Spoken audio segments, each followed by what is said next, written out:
የእግዚአብሔር ቃል መዝሙር 148 ላይ እንደዚህ ይላል። ሃሌሉያ! እግዚአብሔርን ከሰማያት አመስግኑት፣ በላይ በአርያም አመስግኑት፣ መላእክቱ ሁሉ አመስግኑት፣ ሰራዊቱ ሁሉ አመስግኑት። አሜን፣ ሃሌሉያ! ፀሐይና ጨረቃ አመስግኑት፣ የምታበሩ ከዋክብት ሁሉ አመስግኑት፣ ሰማያት አመስግኑት፣ ከሰማያትም በላይ ያለችው ውጭ አወድሱት። እርሱ ስላዘዘ ተፈጥረዋልና የእግዚአብሔርን ስም ያመስግኑት። ሃሌሉያ!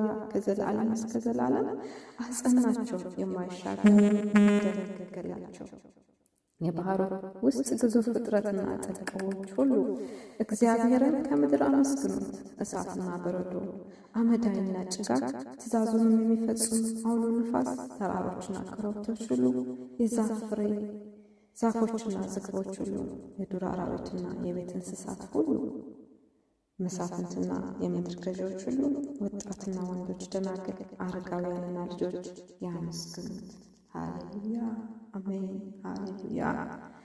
እግዚአብሔርን የፈጠራቸው ፍጥሮች ያመሰግኑታል። የእጆቹ ሥራዎች ያመሰግኑታል። መላእክት ያመሰግኑታል። ውብ የሆነው የምድር አቀማመጥ፣ የፀሐይ አወጣጥ ስርዓት፣ የምሽቱ የወቅት መፈራረቅ እግዚአብሔርን ያመሰግኑታል። የእጆችን ሥራ ይናገራሉ። ወገኖቼ እኛም እግዚአብሔርን ከማመስገን አንጉደል።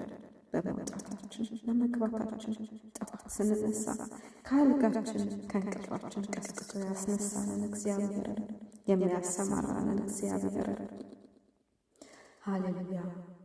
በእረፍቱ የሚያሳድረንን፣ መግባት መውጣታችን እንኳን ከኛ አይደለም እስትንፋስን የሰጠን እግዚአብሔርን ምስጋና እንስጠዋለን። ምስጋና ክብርን ከዘላለም እስከ ዘላለም እኛ ዝም ብንል እንኳን ድንጋዮች ያመሰግኑታል፣ ውሃዎች፣ አዕዋፋት ይዘምሩለታል። ሃሌሉያ! ከምስጋና የምትጎድል ነፍስ አትኖር እግዚአብሔርን ከማመስገን። መዝሙረኛው እንዳለው ፍጥረት ዓለም ሁሉ ያመስግን። ሃሌሉያ! ፍጥረት ሁሉ ያመሰግን፣ ሁሉ ያመሰግን። እኛ በሚገባን በማይገባን ፍጥረት ግን እግዚአብሔርን ያመሰግናል። ፀሐይ የእግዚአብሔርን ክብር ትናገራለች። ከመውጣቷ ጀምራ እስከ መግባቷ ድረስ የእግዚአብሔርን ክብር ትናገራለች። ቀኑ ለሌሊት ስፍራውን ሲለቅ የእግዚአብሔርን ክብር ይናገራል። አዕዋፋት የእርሱን ክብር ይናገራሉ። ውቅያኖሶች የእሱን ክብር ይናገራሉ። አእላፋት የእሱን ክብር ይናገራሉ። ከውሃው በታች ያሉት የማናቃቸው የማንመረምራቸው ለእኛ የማይገቡ እስከ ዛሬ ጥልቅ ሆነው የኖሩ ምስጢሮች ሁሉ እግዚአብሔርን ያመሰግኑታል። ሃሌሉያ! ሃሌሉያ! ሃሌሉያ! ነፍሳችን እግዚአብሔርን ታመስግን። በምስጋና ውስጥ እንደ ጀንበር ያዘቀዝቀው ሊነጋ ያለው ነገራችን በምስጋና እንደገና ኃይል አግኝቶ ይነሳል። በምስጋና ውስጥ ድል አለ። በምስጋና ውስጥ ኃይል አለ። በምስጋና ውስጥ ድል አለ።